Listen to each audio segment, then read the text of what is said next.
میرے شاہ جی اب غریب فیملی سے تعلق تھا، تو مجھے خواب بڑے عجیب آتے تھے.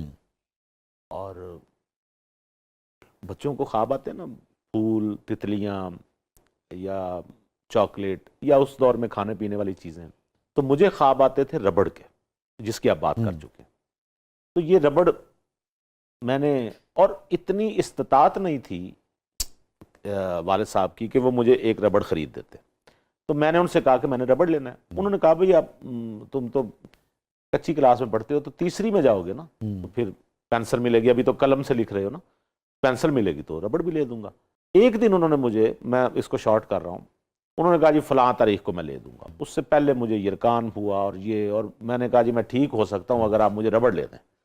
انہوں نے کہا اچھا میں لے دوں گا، ٹھیک ہو کے دکھاؤ. اور ایک ول پار آ گئی اور میں ٹھیک ہو گیا. وہ ربر اریزر اتنی بڑی چیز تھا آپ کے لیے. تھا میرے لیے تو تھا. جب میں اسکول گیا شاہ جی، یعنی ٹھیک ہو گیا، بخار اتر گیا، تو میرے پاس ایک نہیں 4 ربڑ تھے اور رنگین تھے، سائز میں اتنے بڑے، حالانکہ ربڑ اس دور میں اتنا چھوٹا تھا. لیکن مجھے خوشی تھی کہ بھئی 4 میرے پاس ربڑ. ان ربڑز کا ایک پرابلم تھا کہ وہ جب میں کوئی پینسل سے لکھتا تھا تو وہ صفحے کو مٹانے کے ساتھ ساتھ صفحہ ہی پھٹ جاتا تھا، اتنے وہ ہارڈ تھے.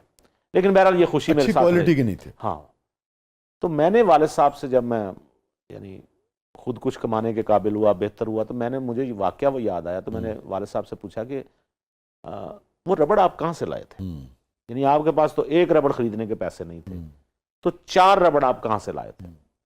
انہوں نے مجھے شاہ جی بتایا کہ ان کی جو ہوائی چپل تھی، انہوں نے اس کو کاٹا اور اس کے 4 ربڑ بنا کے انہوں نے مجھے دے